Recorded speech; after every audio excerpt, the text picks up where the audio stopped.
Vamos orar, amém? Feche seus olhos. Senhor, nós te pedimos que haja revelação da Tua palavra nos nossos corações. Pedimos que haja direção do Teu Espírito e através do Teu Espírito, Senhor, possamos ser convencidos do Teu propósito, daquilo que o Senhor tem para fazer nas nossas vidas, convencidos do erro, do pecado, mas convencidos também, Senhor, do nosso chamado, através do Teu Espírito Santo. Pedimos também, Senhor, que a palavra seja como uma semente no nosso coração, mas pedimos já desde já a germinação dessa semente, a fim de que Teu nome, Senhor, seja glorificado entre nós, em nome de Jesus. Amém. Obrigado, Dani Boy. Gente, queria que você abrisse sua Bíblia ou ligasse ela aí no Salmo 27.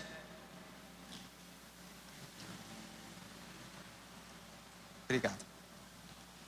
Salmo 27.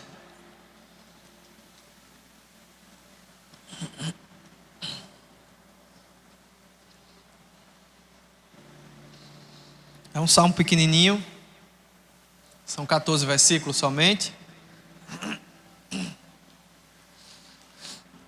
Mas alguns estudiosos acreditam que esse salmo foi escrito no momento de dificuldade na vida de Davi.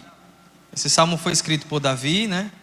Mas acredita-se que foi no momento de dificuldade. Esse momento de dificuldade foi exatamente no momento em que ele era perseguido pelo seu próprio filho.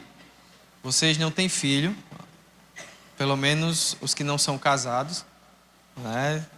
Então vocês não têm dimensão do que isso significa. Mas foi no momento em que Davi já tinha conquistado tudo.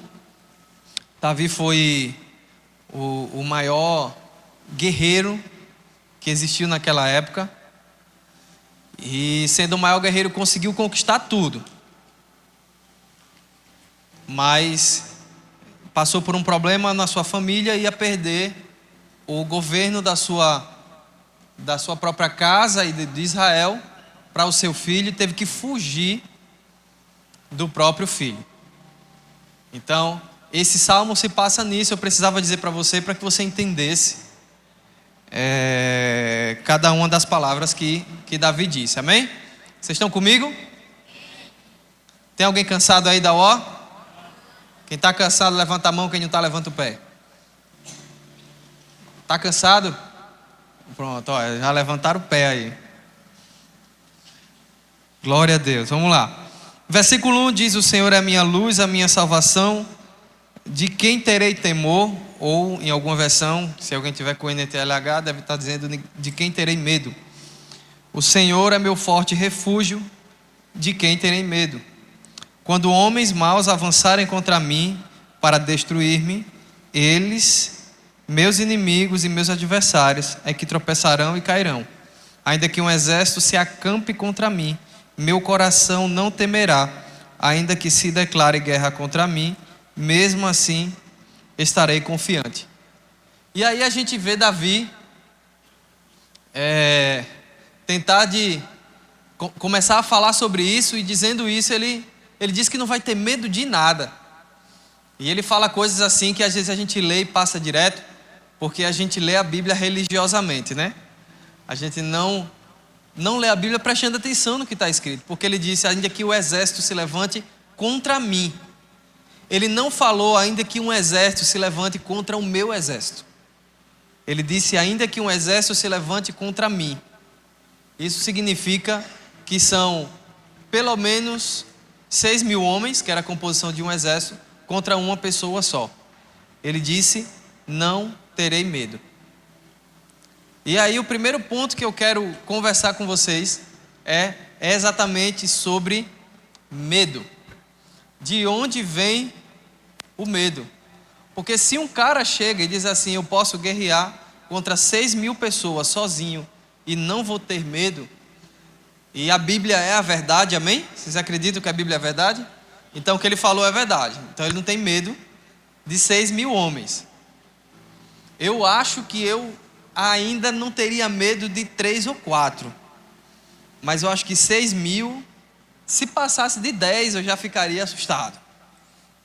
10 para brigar comigo. Se fosse 10 pequenininho, era tranquilo, porque do chute o cara derruba uns 5. Mas fosse 10 do meu tamanho, eu já ficaria assustado, já ficaria com medo. Já não ia falar tão grosso. O pessoal ia dizer, e aí, tudo bom? Né? E aí Davi disse que não teria medo. E o que é o medo? Pensem numa coisa para que vocês nunca mais esqueçam. Guarde isso para você. O medo é o contrário do amor. O medo é o contrário do amor. E o amor é o contrário do medo. A palavra de Deus diz que o verdadeiro amor lança fora todo medo. O que é que isso quer dizer? Que o medo é o contrário do amor. Você concorda que o medo, ele é uma insegurança? Concorda comigo? E que se Davi está dizendo que quando ele está com o Senhor, ele está seguro, significa que ele está no amor de Deus. Amém? Toda vez que você tiver medo, é uma insegurança. Por que eu estou sentindo insegurança? Pode ser por memórias que você teve, situações que você já passou, e também pode ser por uma falta de controle de algo ou de alguém. Às vezes a gente fica com medo porque queria estar controlando alguma situação. Então a gente precisa entender alguns pontos para a gente poder dar continuidade a isso aqui. E aí no versículo 4, Davi fala assim: uma coisa pedi ao Senhor. Diz para quem está perto de você, uma coisa. Agora diga que assim, uma coisa tem muito valor.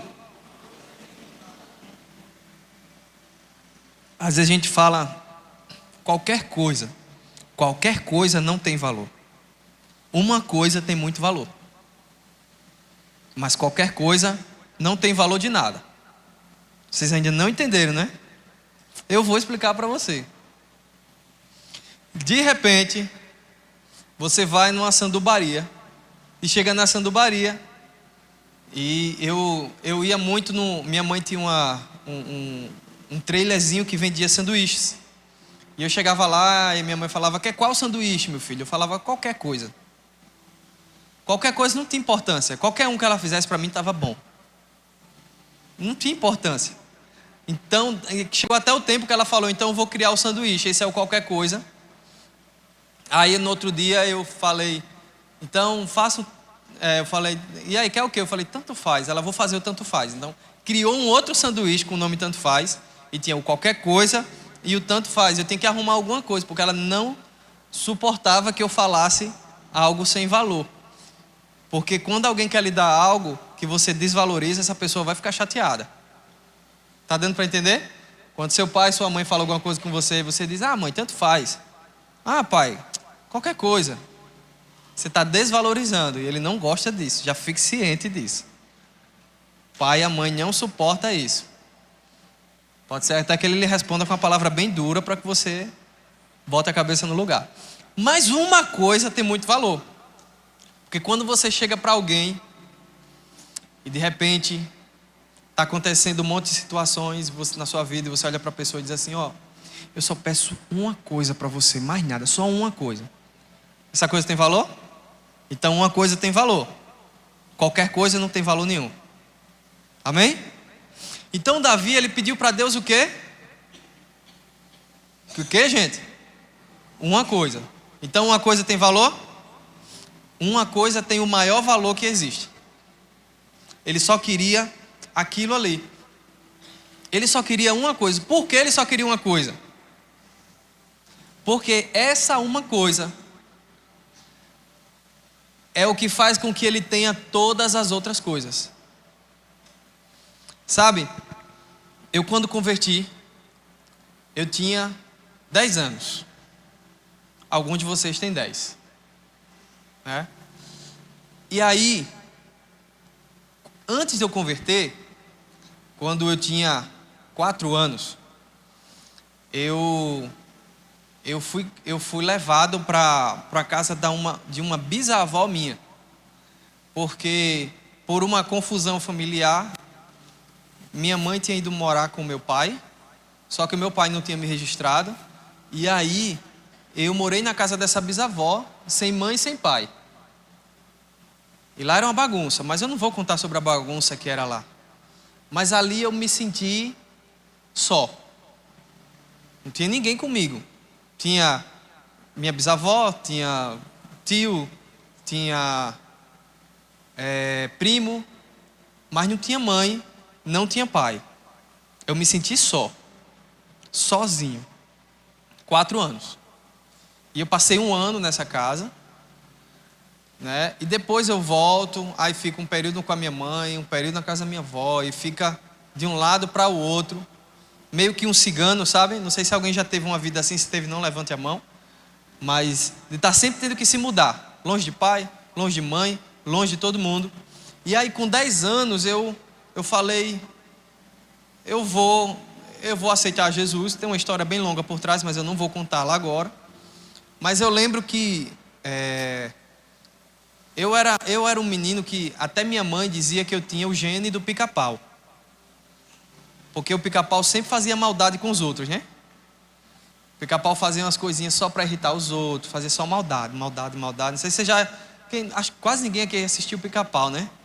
Já todo mundo assistiu o pica-pau aí, vocês? Pronto, então vocês são pelo menos pessoas normais. Então, eu assistia muito pica-pau e minha mãe dizia, rapaz, você parece o pica-pau, porque tudo você arruma uma coisinha para os outros, tal. E era mania minha. E aí, quando eu converti, que eu cheguei em casa, eu dei o play em uma música muito antiga, vocês não conhecem essa música, a música do Marquinhos Gomes, que fala que não adianta lutar com as armas do mal.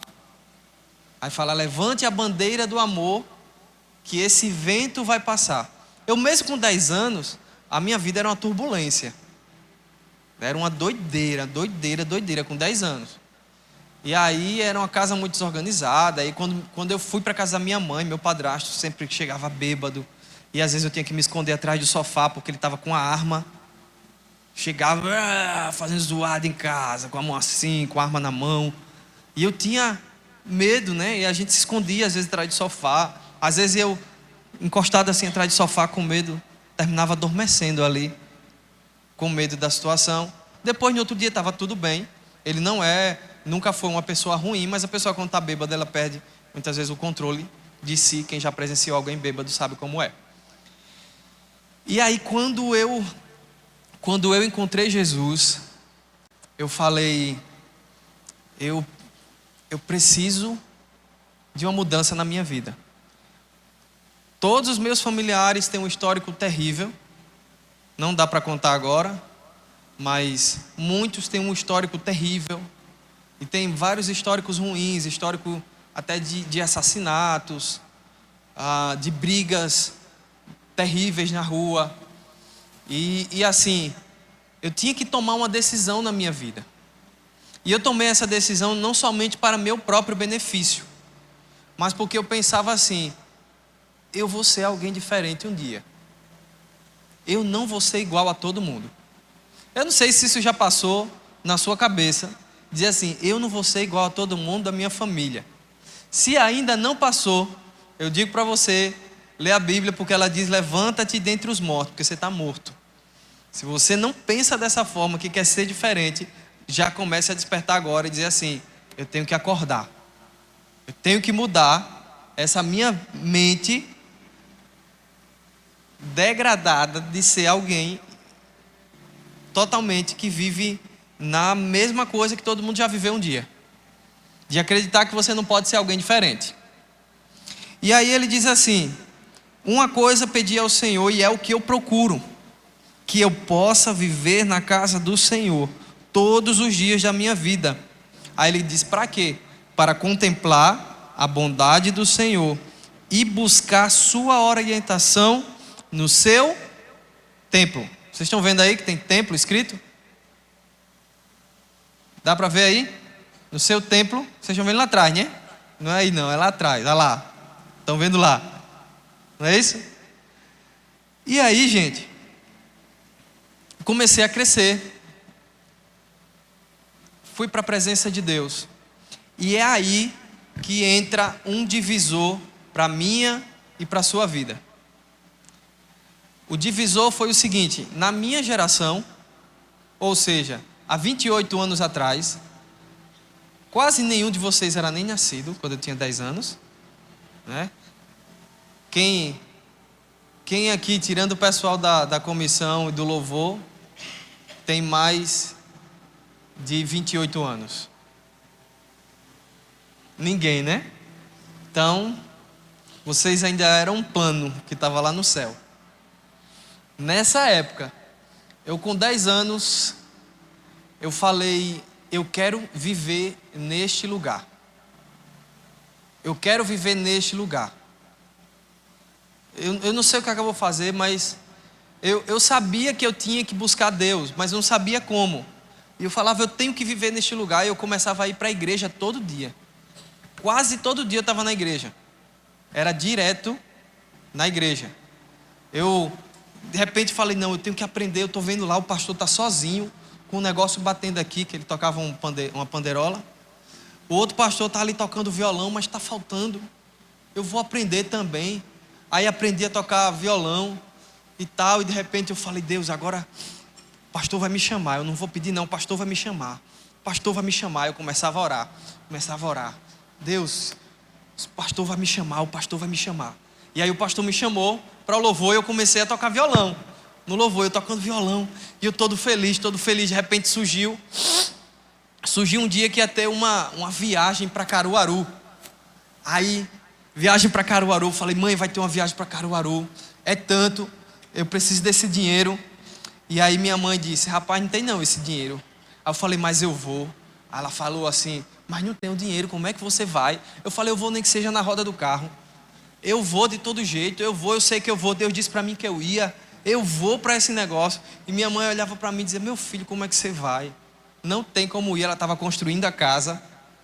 E aí eu falei: eu vou orar. E eu vou. E eu comecei a orar. Falava: Deus, eu quero ir para esse lugar. Eu quero conhecer o que é isso. Eu quero conhecer esses homens de Deus que meu pastor fala direto e tal. E aí eu falei, quando chega no dia, eu fiz a mala. E minha mãe: como é que você vai? Eu falei: eu não sei. Eu vou. De repente o pastor Manassés bateu lá na porta: tá com a mala pronta? Eu falei: tô. Ele disse: bora que a sua tá paga já, bora. E aí eu fui. E aí eu comecei a gostar desse lugar e eu comecei a ser restaurado. Eu lembro que nesse dia eu estava nesse culto, né, num retiro em Caruaru. E eu lá atrás, perto da penúltima fileira. Quem pegou no começo da minha caminhada sabe que eu só sentava lá atrás. Eu era o cara do fundão. E aí eu lá atrás assim, orando, e de repente eu ouvi uma voz. Aí Deus falou assim: seu pai vem lhe abraçar. Mas eu não sabia que era Deus falando. Eu fiquei com raiva na hora. Eu falei: meu pai. Eu tinha raiva do meu pai. Eu falava: aquele cara safado, não sei o quê, nunca me deu nada e tal. Aí eu que segurando, de repente veio um pastor Manassés. Aí me deu um abraço. Aí quando ele começou a orar por mim, ele falou: meu filho, acabou-se o homem. Aí comecei a chorar. Aí eu falei: Deus está me curando. Só que eu não entendia muita coisa. Quando o salmista fala assim: para contemplar a bondade do Senhor e buscar orientação no seu tempo, significa que antes eu não contemplava a bondade e que antes eu vivia desorientado. Agora tem orientação, mas antes não tinha. E era o que acontecia comigo. Eu vivia desorientado, eu vivia fora da presença de Deus, fazia o que queria da minha vida. Fui introduzido na pornografia com 8 anos de idade. 8 anos de idade, eu fui colocado diante de filme pornográfico para assistir por um membro da família. E o membro da família chegou e disse assim: deixa eu ver como é que você está. E tirou minha roupa na hora. Eu tinha 8 anos. Então, isso aí foram traumas que Deus foi limpando, sabe? Mas Ele foi limpando esses traumas à medida que eu entro na presença de Deus. É Ele que vai limpar os traumas. Não adianta. Eu vou lhe dizer uma coisa que é a mais pura verdade. Nenhum trauma que você tem ou teve, você vai esquecer. Um dia ele vai voltar como um fantasma e vai lhe cobrar. Mas quando Deus cura os traumas, acabou. Passou, foi embora. Tá dando para entender? Eu tenho que ser bem real com vocês assim, porque vocês passaram por muita coisa. Cada um de vocês vai ter uma história. Assim como eu tenho a minha, cada um tem uma história. Mas vocês têm traumas. E se esses traumas não forem curados em Deus, vocês serão pessoas improdutivas em tudo. Se você hoje olha para dentro de você e você se sente alguém improdutivo, você olha para você e diz assim: o que é que eu estou fazendo da minha vida? Eu não estou fazendo nada da minha vida. É acordar, comer, estudar e dormir. Você não está fazendo nada da sua vida. E aí, os anos foram passando, o tempo foi passando, fui sendo curado e fui entendendo o que era uma coisa. E comecei a não abrir mão de nada do que Deus tinha e tem para a minha vida. Não abria mão. Aí eu dizia. Aí eu comecei a dizer isso, sem nem entender por quê.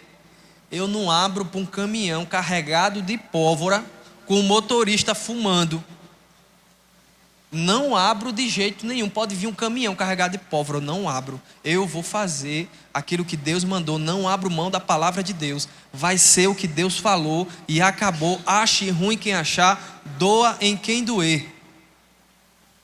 Quando você chega a pensar dessa forma, a agir dessa forma, significa que você está vivendo no amor do Senhor. Aí você vai dizer como o salmista disse: eu não temo um exército. Ainda que um exército se levante contra mim, eu não temo. Por quê? Porque você está firmado no amor de Deus. Quando estamos firmados no amor de Deus, não há medo de jeito nenhum nas nossas vidas. Se está acontecendo, você está passando por medo, por temores, por angústias, você precisa se firmar mais no amor de Deus, e esse medo vai embora. Você fala isso porque não sabe o que é ter medo. Eu passei 2 anos com síndrome do pânico, então eu sei o que é ter medo. E para a medicina isso não cura. Para a medicina não tem cura. Para a medicina é baseado no médico. A palavra de Deus é baseada no médico dos médicos. Não tem para onde correr. Não tinha como eu ter tido síndrome do pânico e estar assim tão gordinho. Porque uma das coisas que mais some na síndrome do pânico é a fome. A pessoa fica sem querer comer. Principalmente proteína. Não quer comer nem carne. Eu lembro que na época que aconteceu isso comigo, eu só comia banana. Banana com água. Porque eu não conseguia comer outra coisa. Mas existe solução para a minha vida, para a sua vida. E essa solução está no Senhor. Mas aí, o que acontece? O salmista Davi, lá no finalzinho, no versículo 13, no 13 e no 14, está na NVI, né? Apesar disso, esta certeza eu tenho: verei a bondade do Senhor na terra dos viventes. Para aí, apesar disso, o quê? O que será que ele está falando antes? Ele está falando de todas as situações, das pessoas que poderiam se levantar contra ele. Tem um versículo que ele fala que eu me identifico muito. Versículo 10, volta aí no 10. Fala assim: ainda que o meu pai e a minha mãe me abandonem, o Senhor me acolherá. Quando eu lembro dessa história, do que aconteceu, eu falei para o Senhor assim: naquela época eu estava sem pai, sem mãe, mas o Senhor cuidou de mim. O Senhor me guardou. Mesmo sem pai, mesmo sem mãe, naquela época, o Senhor me guardou. E aí, voltando para o 13, ele fala: apesar disso o quê?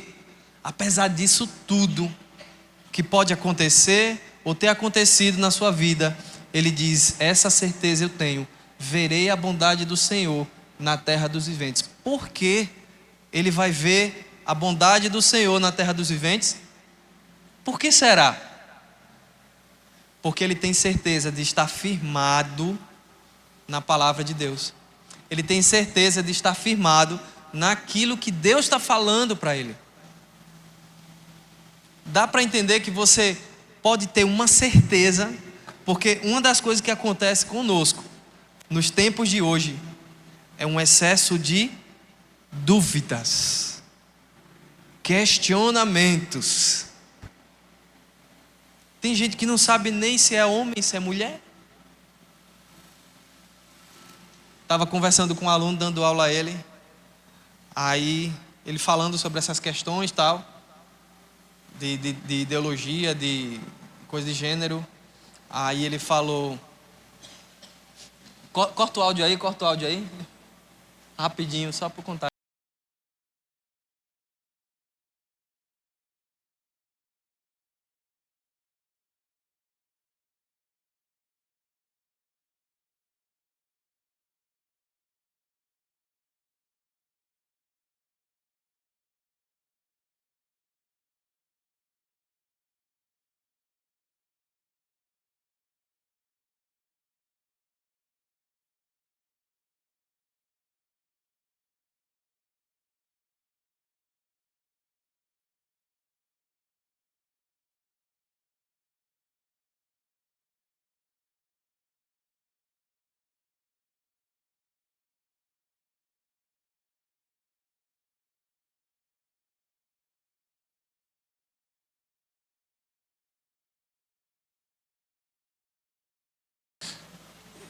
Então, muitas vezes as pessoas começam a ter uma crise de identidade.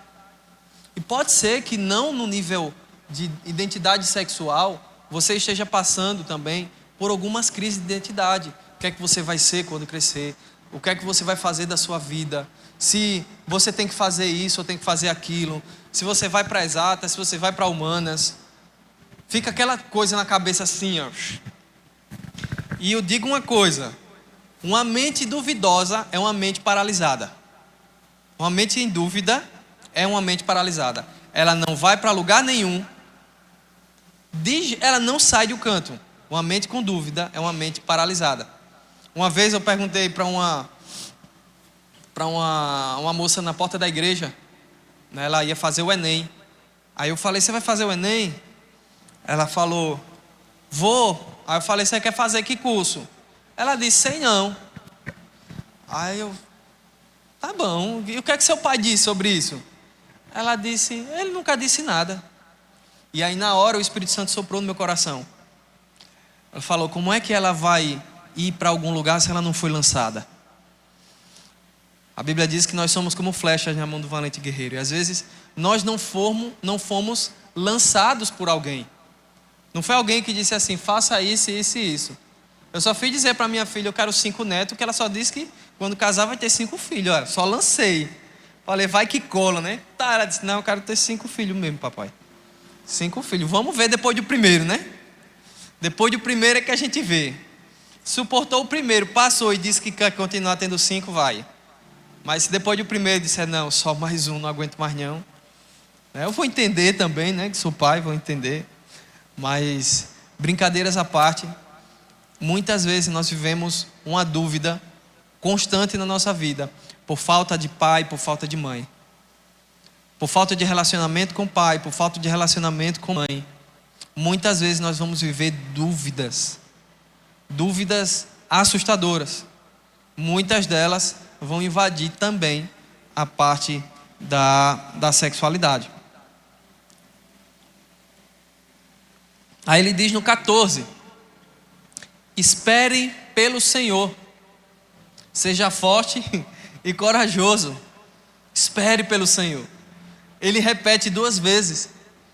E aí é onde está o erro quando a gente lê a Bíblia. Porque a transliteração, o que é isso, pastor? Transliteração é quando sai do original e traduz para o português. Não sei se vocês já assistiram série E essa geração é uma geração que gosta um pouco de inglês. Dou graças a Deus por isso, que tem muito jovem que gosta de inglês.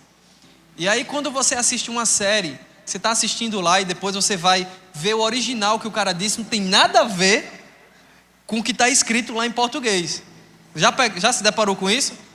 Quem já se deparou, levanta a mão. Só para ver quem gosta de inglês. Olha, um monte de gente. Então assim, você olha a série, você fica com raiva. Você diz, como é que o cara diz uma coisa que não tem nada a ver com isso aqui? Ele fala outra coisa. Às vezes a tradução inibe alguns palavrões também, né? Isso é bom, né? Inibe alguns palavrões, mas colocam palavras que não tem nada a ver. Até porque no inglês tem uns 2 ou 3 palavrões somente. Tudo é a mesma coisa. É o mesmo palavrão sempre. Então nunca quer dizer coisas diferentes também, né? E aí acontece isso também às vezes na Bíblia. Por exemplo, na Bíblia está dizendo ali, espere pelo Senhor. Aí às vezes a gente diz, espere. Sabe quando seu pai diz assim para você, pai, compra isso aqui para mim. Tá, espere que eu vou comprar. Aí você sabe o quê? Um dia pode chegar, pode ser daqui a 30 anos, quando eu já estiver casado com 5 filhos, meu pai chegue com esse videogame que eu pedi para ele, com esse negócio, mas não vai ser nem para mim, mas vai ser para o neto dele. Já vai ser para outra pessoa, não é? Quem já levou um espere do pai e da mãe, né? Já levaram um espere? Pronto, então esse espere que a gente pensa que não é esse mesmo espere. Esse espere que está ali é uma palavra que no grego acho que é avav, ou akav, alguma coisa assim. Eu não falo grego não, tá? Não é grego não, é aramaica, pior ainda. E aí, essa palavra é esperar à espreita. Olha como é legal. Sabe o que é que significa? Digamos que eu fosse um caçador e eu fosse caçar. Que animal a gente caça hoje? Javali. Javali hoje é considerado praga, então a gente caçando javali. O cara vai caçar javali. Foi caçar o javali, e na hora que foi caçar lá o javali, ele foi procurar javali no Salvador Lira. Ele vai encontrar javali lá? Não vai, né? Não, ele vai caçar javali no shopping park. Vai encontrar algum javali lá? Então significa que o espere no Senhor também é em um local diferente. Porque ele fala assim, esse espere é uma palavra utilizada para o leão quando ele vai caçar. É esse espere aí. Tem vários esperes na Bíblia, mas esse aí é aquele utilizado para o leão quando vai caçar. E ele fica, às vezes por horas, e às vezes passa dia atrás da moita, esperando um alce, um veado passar. E aí ele fica lá. Quando o bicho passa, ele vai atacar. Então esse espere, ele significa, sabe o quê? Crie oportunidades onde aquele ao qual você está caçando esteja passando. Crie a oportunidade. Sabe, nós temos oportunidade de criar coisas em Deus. Eu não sei quantos de vocês tem o pai ou a mãe em casa, ou os dois, ou nenhum dos dois, mas tem uma avó ou um avô que cuida de você. E essa pessoa ainda não conhece Jesus. E você quer que essa pessoa conheça Jesus. E você ora por ela. E nada acontece. Nada acontece porque você não está sendo uma Bíblia na sua casa. Se você for uma Bíblia dentro da sua casa e você disser, eu vou esperar a oportunidade. De repente, terminou o jantar. O avô ou a avó, o pai ou a mãe diz, vou lavar os pratos. Você, epa, é comigo os pratos hoje. Olha que oportunidade você tem de fazer. Mas a preguiça não deixa. Dá para entender que você pode criar a oportunidade? Quantas vezes seu pai, sua mãe ou alguém que cuida de você comprou coisas que você precisava, seja para vestir, seja para comer. Às vezes seus caprichos, né? Quando você quer um Big Mac. Minha filha só queria o tal das crianças, como é o nome daquele? McLanche Feliz. Só por causa do brinquedo. O mais caro que tenho, vem nada e vem um brinquedo. E quantas vezes pessoas investem nas nossas vidas e nós não estamos à espreita para manifestar Jesus. E a gente não precisa só manifestar Jesus se os pais não forem cristãos, se os parentes não forem cristãos. A gente deve manifestar a Jesus, principalmente se seus pais forem cristãos. Que aí o seu pai está tendo uma certeza, sua mãe está tendo a certeza: estou criando meu filho no caminho de Jesus, estou criando meu filho na palavra de Deus. Não espere ninguém na sua casa pedir para você fazer alguma coisa. Vá e faça. Crie oportunidades. Quando você cria oportunidades, sabe o que é que acontece? Isso gera confiança em você. Sabia? Sabia disso? Que gera confiança? Quando você começa a se tornar alguém responsável, seu pai e sua mãe vai olhar para você e vai dizer: agora eu posso deixar ele dar um passo a mais. Agora eu posso deixar ela dar um passo a mais. Enquanto isso, a Bíblia diz que enquanto o filho ou a filha é menor, ou seja, é inexperiente, em nada ele difere de um escravo. A Bíblia diz isso. O contrário também é verdadeiro. Quando a gente se torna alguém responsável, alguém digno de confiança, a gente começa a receber porções da herança de Deus. Por último, voltando no versículo 4 e 5.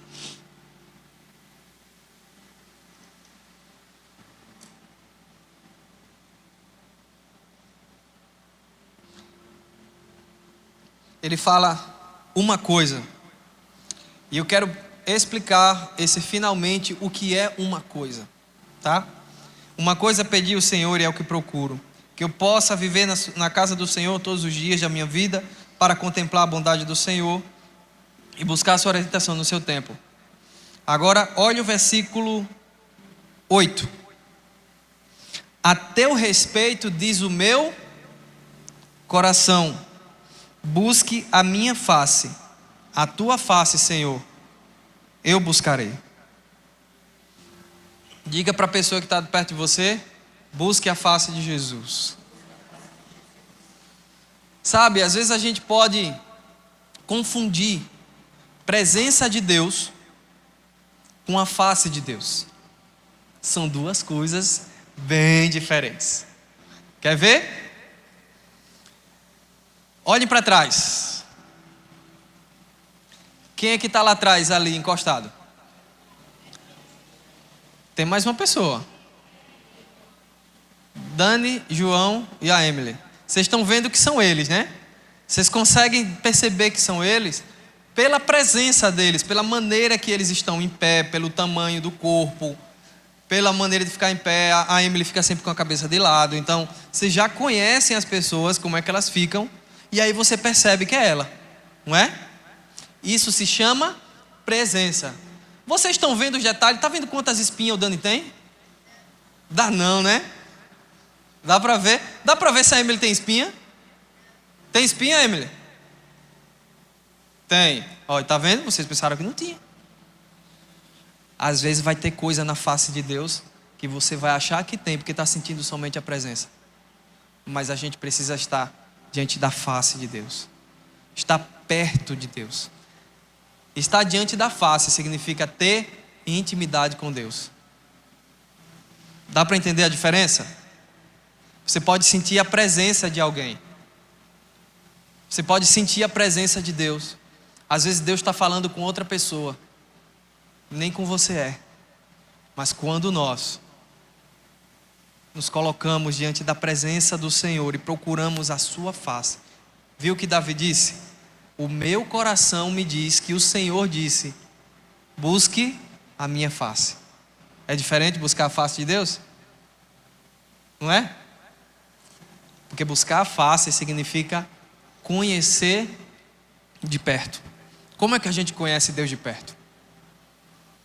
Será que alguém aqui já conseguiu ver Deus? Teve um irmão lá na igreja da outra igreja que veio. O pastor aqui, quem já viu Deus?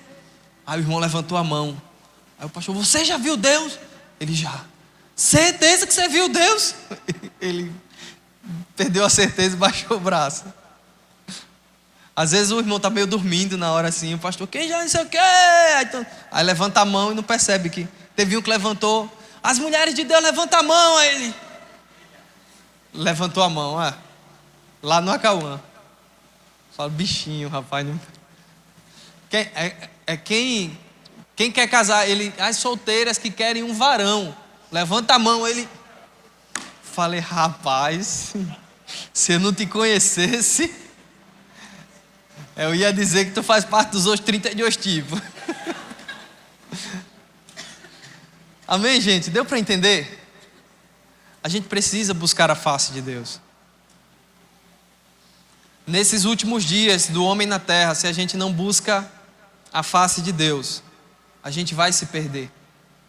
E uma prova de que você está de fato buscando a face de Deus é o anseio, o desejo. Porque ele diz ali, bota no 14, por favor. Espere pelo Senhor, seja forte e corajoso. Tem outra versão que diz assim, tem de bom ânimo. Porque essa palavra, seja forte e corajoso, ele está falando de um nível de agonia. Aí você fala, como é que a pessoa agoniada é forte? Mas é um nível de agonia, de contorção, ao ponto da pessoa dizer assim, eu vou ser forte e corajoso. Eu vou viver por isso. Eu vou viver por esse Deus. Eu vou fazer a vontade desse Deus. É isso. Ser forte e corajoso não é dizer, não, eu sou forte. Ninguém é forte sem o Senhor. É o nível de agonia de dizer, Senhor, mostra que o Senhor está comigo. Eu sou forte, mostra que o Senhor está comigo. Sabe, uma das palavras que eu mais amo, que é uma das maiores palavras para essa geração, mas sempre foi para mim, para minha esposa, uma das maiores palavras de Deus. Todos os homens de Deus que vieram orar com a gente, que a gente sabia e tinha certeza, é um homem de Deus orando pela gente. Nosso pastor, alguns outros pastores chegaram e lhe disseram a mesma palavra. Botava a mão na cabeça da gente e dizia assim, eu, o Senhor, escolho as coisas que não são desse mundo, para envergonhar aquelas que acham que são. E isso me dá ânimo, não é porque eu posso estar acima de alguém, mas é porque um dia eu sabia que eu não era porcaria nenhuma. E hoje eu sou filho de Deus. Era as duas palavras mais difíceis de eu dizer na minha vida. 3, na verdade. Uma era uma frase e 2 palavras. Eu tinha dificuldade de dizer, eu te amo. Era muito difícil. Eu tinha dificuldade de dizer que eu era filho. E eu tinha dificuldade de olhar para qualquer pessoa que simbolizasse pai na minha vida e chamar de pai. Era muito difícil para mim. E pode olhar que as palavras que você tem dificuldade de dizer estão totalmente conectadas com o seu trauma. Vamos ficar de pé para a gente pensar que acabou?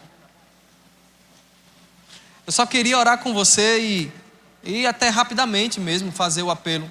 A intenção, de forma nenhuma, é constranger alguém emocionalmente aqui. Tá? Não quero apelar, essa não é uma noite de cura emocional. A gente passa por isso muitas vezes. Muitos aqui já foram curados emocionalmente. Mas eu creio que é uma noite de abrir o entendimento, a percepção. Eu tenho certeza, mas eu vou perguntar mesmo tendo certeza, porque eu só quero ver a porcentagem de mãos levantadas.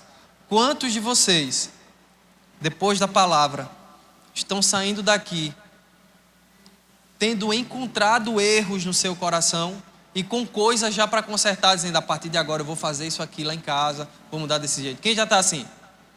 Glória a Deus, então tem uma porcentagem boa. Então para mim a palavra já fez efeito. Já fez efeito.